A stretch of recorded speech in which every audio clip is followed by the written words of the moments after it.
Colin McClelland, Editor-in-Chief of the Northern Miner, and I'm in London at the International Metal Symposium.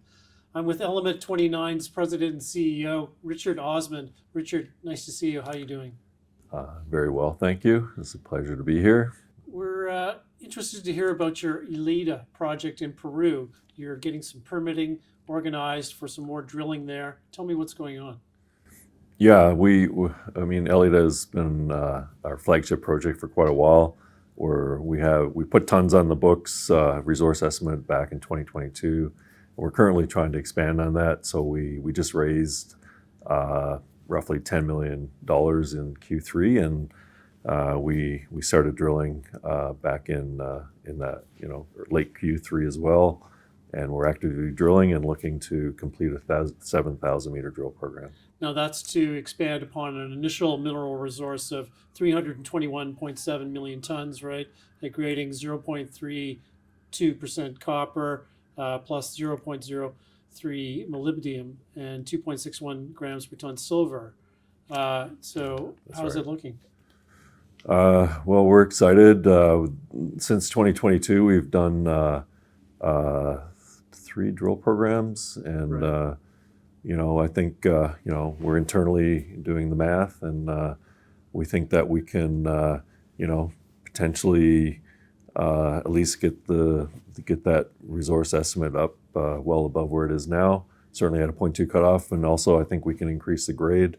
We also have like about 60 million tons of 0.5 copper as resources, and we'd like to get that up obviously higher, and that will increase the overall grade of the resource as well. Fantastic. And then you've got 3 other properties there, Flor de Cobre, Paca, and Pahui. How are they doing?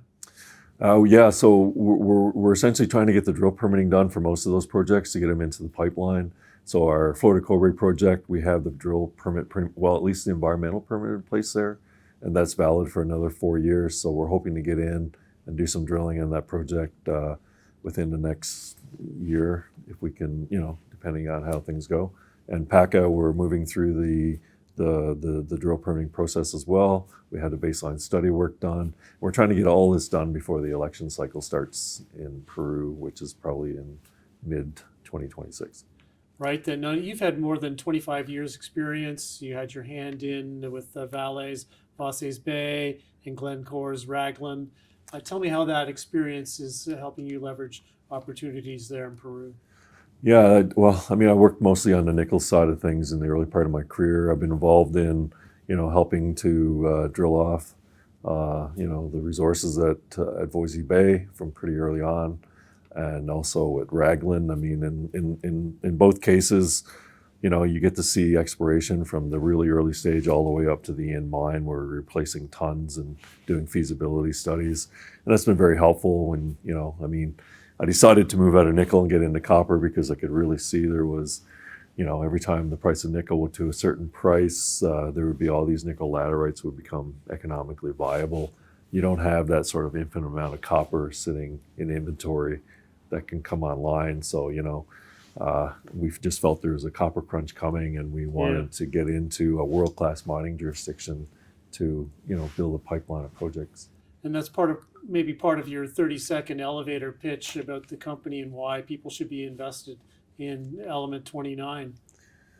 Yeah. We're actively building resources. We're de-risking the projects. We've spent 8 years building the portfolio, so they're like close to the coast, low elevation. We have very little arsenic in our mineralogy, and and we're building tons and adding de-risking the project, and hopefully getting it to a point where we can get to a level where we can put together a pretty well, essentially a resource model, right. And PEA at a PEA level, and then hopefully look to sell it as a low-hanging fruit. That's fantastic. Richard Osmond, President and CEO of Element 29 Resources. Thanks for chatting with us today in London. It's the International Metal Symposium, and I'm Colin McClelland, Editor-in-Chief of the Northern Miner. Thanks for watching.